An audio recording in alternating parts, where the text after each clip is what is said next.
রয়েছেন দলের সাধারণ সম্পাদক জনাব রাশেদ খান, উচ্চতর পরিষদের সদস্য আব্দুল জাহের, শহীদুল ইসলাম ফাহিম, আবু হানিফ সহ নেতৃবৃন্দ, প্রিয় সাংবাদিক ভাইয়েরা আমার,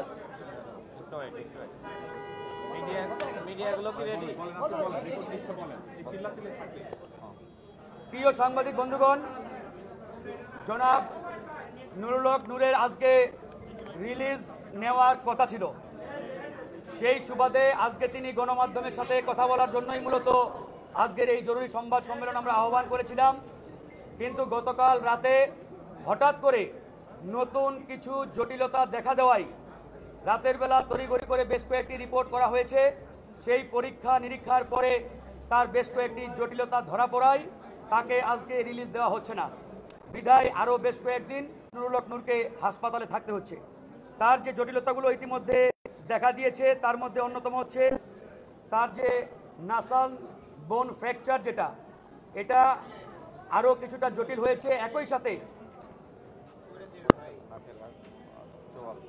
ম্যাকজিলাতে তার যে ডিসপ্লেসমেন্ট, এই ডিসপ্লেসমেন্টটা বেড়ে যাওয়ায় তার ডান পাশের চোয়ালে এখানে আংশিক অবশ হয়ে আছে। এই কারণে তিনি এখন পর্যন্ত সলিড কোনো খাবার খেতে পারছেন না। একই সাথে ডাক্তাররা এখন পর্যন্ত তাকে লিকুইড খাবারের উপরে রেখেছেন। তো এরকম বেশ কিছু জটিলতা তার দেখা দিয়েছে। তার লিভারে বারবার আঘাতপ্রাপ্ত হওয়ার কারণে লিভারেও তার কিছু জটিলতা দেখা দিয়েছে।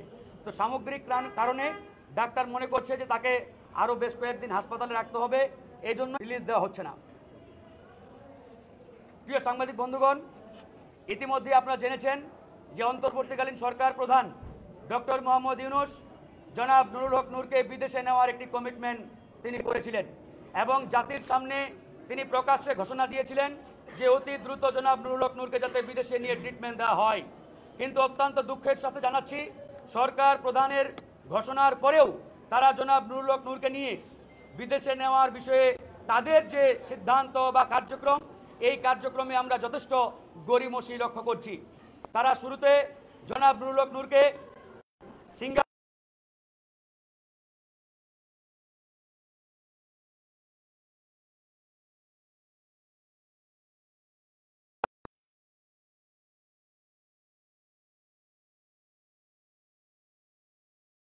সরকারের এরকম বিচারিতা এক প্রকারের কারণে গণ অধিকার পরিষদ সিদ্ধান্ত নিয়েছে সরকারের এই যে বিদেশে নিয়ে জনাব নুরুল হক নূরকে চিকিৎসা দেওয়ার যে অঙ্গীকার বা ঘোষণা, এটাকে আমরা দলীয়ভাবে প্রত্যাখ্যান করছি। জনাব নুরুল হক নূরকে যদি বিদেশে নেওয়া লাগেই বা নিতেই হয়, তাহলে তাকে আমরা দলীয় এবং পারিবারিকভাবে বিদেশে নিয়ে ট্রিটমেন্ট করাবো। কিন্তু সরকারের অনুকম্পা কিংবা সরকারের নুরুল হক নূরকে আমরা বিদেশে নিয়ে চিকিৎসা করাবো না। আজকে এই সংবাদ সম্মেলনের মাধ্যমে সরকারের সেই ঘোষণাকে আমরা ঘৃণা করে প্রত্যাখ্যান করলাম। একই সাথে ইতিমধ্যে সরকার একটি তদন্ত কমিশন গঠন করেছে।